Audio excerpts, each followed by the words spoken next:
So you want to become a personal trainer or a strength coach, but you don't know where to start. You don't know the skill sets that you need or even the certifications in which to get you there. So today in our video, we're going to go over my top 5 tips of things you need to do to become a personal trainer or a strength coach, and not just become one, but be a successful business owner or personal trainer at a box gym. Let's get to it. So first off, I need to give you some background on myself, why you should trust what I'm saying and the tips that I'm giving you. First off, I've been a personal trainer since 2015. I did a little internship in 2014 as well. I've been full-time since day one. I have since then transitioned to a sole proprietor. I am a strength coach and have been for the last 2 years, still staying full-time, but making the same money working less hours. I have a bachelor's degree in exercise science from Eastern Washington University, and I am a certified strength and conditioning specialist. So my skill sets cover everything that we need. My knowledge covers everything that you need. And I've been very successful and consistent over the last 5 to 6 years. So that's why you should trust the words that I say. Let's get to the tips.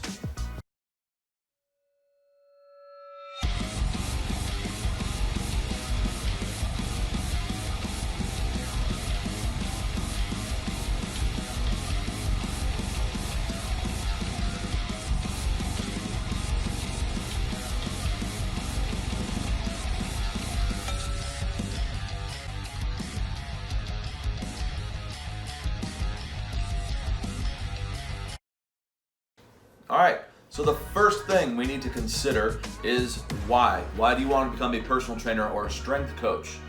The one I see the most often is that you love exercising or you enjoy exercising, so you want to become a personal trainer to make money doing the stuff that you love. This is a very tough one to do. These are people that mostly will burn out because this job takes a lot more than they originally think. They think it's going to be just like working out with your buddies. Sorry for you guys, it is not. These are most people that do fall out of becoming a successful personal trainer. Or do you just see that it's a good way to make money on the side, or it seems like a good way to make money as a full-time job? You see that people charging $100 per hour for their sessions, and you say, hey, I can make $100 an hour. For those, I will let you know that it is a lot harder, and yes, you might make $100 for that session, for that one session, for that 1 hour, but there's a lot more work that goes in the background for that 1 hour. And then on top of that, you have things you have to pay for, your licensing, your insurance, renting the gym, or your gym that you work for. If you work in a box gym, will take a percentage of the session that you charge. So yes, in that 1 hour, you might make $100 for the sale, but you're only going to be taking home a portion of that. There's a lot more work needed to make that $100. Is the reason why you want to become a personal trainer or strength coach because you want to live the life of the coaches and trainers you see on YouTube or the Instagram influencers? For those people, I will tell you that the characters you see on YouTube are just that. They are characters, they are personas that these people put out there to get you to like the video. It is important because it's part of their revenue. It is part of the money that they have come in, or some of the advertisement for people out there on YouTube. For the Instagram influencers, 9 times out of 10, you're just seeing the highlight of their day or the highlight of the week, or you see the highlights of their clients that they train. Not every day is a PR. You do have peaks and valleys when it comes to coaching, and on Instagram you're only seeing the peaks, you're not seeing the valleys and the tough times. So if your reason is because you want to be like people on YouTube or on Instagram, just heads up, there are hard times. It's not all sunshine and rainbows. Now, if the reason why you want to become a personal trainer or a strength coach is because you really help developing athletes, or you enjoy coaching, or you enjoy helping people to become better, to get off medications, to lose weight, to get stronger and hit PRs or do well in competition, this might be just the perfect field for you, because this is a very, very strong service industry. You build relationships with these people, you grow with these people, you hit the hard times with these people, and you help them through it. So if this is why you want to become a strength coach or a personal trainer, you will have most likely the best reason to move forward. You will stick around the longest, you'll be the most successful of the other reasons that I've listed before, because your motivation is to help. Your motivation isn't to make money, to become famous, or because you just like to exercise. Now, are those other things, can they be a part of it? Absolutely, but your main reason, the people that I see being most successful, the people that I see are the ones that just like to help others. If that is you, right on. Let's move on to tip number 2. Tip number 2. All right, so we've already worked on your motivation as to why you want to become a coach or personal trainer. Now let's learn the first steps, okay? So to be a personal trainer or a coach, you have to have a certification. You have to have a recognized certification. Some states allow different certifications, so make sure to look into that. So where do we kind of start with this? You have 2 options. Number 1 is you can get a degree in some type of exercise science or exercise kinesiology that allows you to take certification tests like mine, the CSCS, or Certified Strength and Conditioning Specialist, through the NSCA. This allows you to coach a broad spectrum of people, or even be able to become a strength coach at a university or high school. This is the route that I chose because I knew from a long time ago this is what I wanted to do. The other route is a degree that doesn't, or sorry, not a degree, but a certification that does not require a college degree. The examples of these are like the ACE certification or NASM certifications, which there's a ton of. Now, these ones will still require you to go take a test or go through their weekend program, and then you can get the certification. Other things to consider when you're looking into your certification is what niche you want to work into.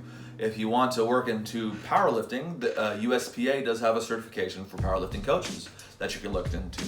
Or if you like working or want to work with firefighters, policemen, military people, the Tactile Strength and Conditioning program through the NSCA might be a great option for you. Now, yes, you can get an ACE certification and then get some of the more advanced certifications later. I will just say that's a lot of wasted money that you don't need to throw out the window. And that brings us to our next point when choosing a certification: price. Every certification is going to have a different price.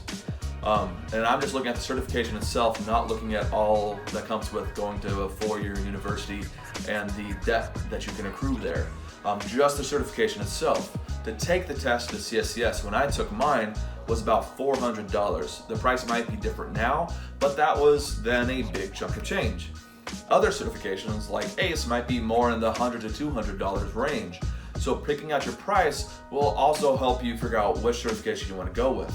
I wouldn't undervalue the certification that you get. Don't just choose the cheapest one, because usually the cheapest one is also the least respected certification out there, so you might not get hired on just because of the certification which you choose. All right, so we figured out the right reasons to become a personal trainer or coach.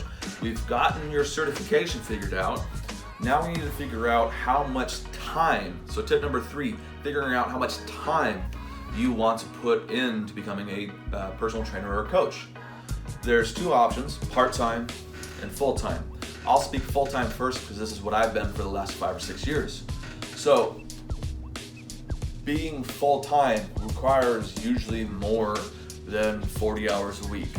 I'm just going to start right off the bat right there. If you want 30 hours a week working with people, which is a great goal, you'll usually need 10 to 20 hours a week for working on programming, answering emails, text messages, for figuring out monetary issues with the billing. There's also needs for continuing education. So you're looking more at maybe a 50 to 60 hour work week while only working, 30 hours with people. Now, this works fine with me, but it might not work well for you. The other option is part-time. Now, part-time can kind of mean 2 things. If you're just looking for some extra money on the side to help supplement your current income, say if you work a regular 9-to-5 job, you have to work either before or after that window. If you're just working for some side cash, I would recommend just choosing one area, so probably after the 5 o'clock crowd, so that way people coming out of work can train with you. The other option for both of these, both part-time and full-time, is online coaching. Now, this requires some skill sets when it comes to posting on Instagram, building a rapport with people to come and talk to you, but it is a great option. Now, you might have to service a few more people since the price point will be lower than one-on-one, but you will be able to work from home or in your car if you have Wi-Fi. You can go to a Starbucks and write up the programs and answer emails. This might be a great option if you're just looking for some side cash. And just a little bit more on the part-time goals. If you're just looking to add 10 sessions or 10 one-on-one sessions with people at the gym, once again, there is more work that goes into that. You'll probably need an extra 10 hours for programming for your clients, answering emails, text messages, and billing issues. So just make sure that if you want to just work 10 hours a week, that you save 10 hours maybe on the weekends or in the mornings to answer emails. It will take about 20 hours a week to keep a part-time training position going. All right, so we figured out why you want to become a trainer. We figured out your certification. We figured out how much time you want to devote to this job or this opportunity, honestly. Now we need to figure out, where do you start? Most people that want to become personal trainers, strength coaches, I recommend that you honestly start at a box gym. I know it's not the pretty thing you see on Instagram where people are working at these really cool niche gyms, but there are skill sets you need to learn. First off, you need to learn how to build a funnel for clients coming in. If you don't know how to build a funnel of clients coming in and you open up into your own gym or a private gym, there's not a lot of foot traffic coming in and you're having a hard time actually building up your clients. So start at a box gym, learn how to build funnels, and then you'll be more prepared when you go out on your own. Also, there's skills like sales and working with media that for a lot of us, bringing up price point to clients can be rather hard. This is a skill set that you can practice in a comfortable position and still have some money coming in from the box gym itself. Now, it might only be minimum wage, but it's better than nothing. This is a good place to practice your craft, work on your skill sets, and then learn if you like this job, because it is tougher than you might think. And if all of those apply, awesome. So you spend some time in the box gyms, a year, 2 years, whatever it is, and then you go into your niche. So after you've done the practice, you like this job, then you can go into your niche gyms. For me, it was powerlifting and strongman. Went into a gym for that, and I am in my groove now. But I honestly needed the practice at the box gym to be successful now. All right, so step number 5, or tip number 5. You've learned where to start, now we need to learn where to go. It is very important that where you're going is concrete. Everyone, it is important to have a dream for your business. I have met thousands of trainers that want to have their own gym one day. Okay, what are you doing to get there? Saving money, working with clients. Okay, that's great. But there's nothing concrete there. There's no measurable part to that. Just like the goals and dreams that you set with your clients, it needs to be measurable and realistic, right? If you want to open up a gym, have a 5-year plan. Go talk to a tax specialist, go talk to a business lawyer, set up your business to grow as big as you want it to grow, okay? If you don't want to ever open a gym, but you still want to be a personal trainer or a strength coach, totally fine. Set up your business that way. Set up so that way you can be successful lifelong, whether it's part-time or full-time, okay? Now with that out of the way, of setting a concrete goal for this, another thing that is very, very, very important for your business moving forward is retention. Respect your clients. Respect the time that they put in and the money that they put in to work with you, right? If you respect them and you retain them and you listen to their problems and you help them through the lows and the highs, they will refer their friends, which will build another funnel for you. If referrals come in, that's more people you get to work with, more money in your pocket, and it's also helping your sphere of influence grow in your community. That is absolutely important there. Now, when it comes to client retention, one of the best things you can do is always make your product better. Your product can always be better. Your programming can be better. Your worksheet can be better. I like to do quarterly reviews of myself on my business, how I'm working as a trainer, how I'm growing, and my influence. And then I focus on 1 or 2 things each quarter to improve on. Okay? You have to look at yourself and see how you can do better.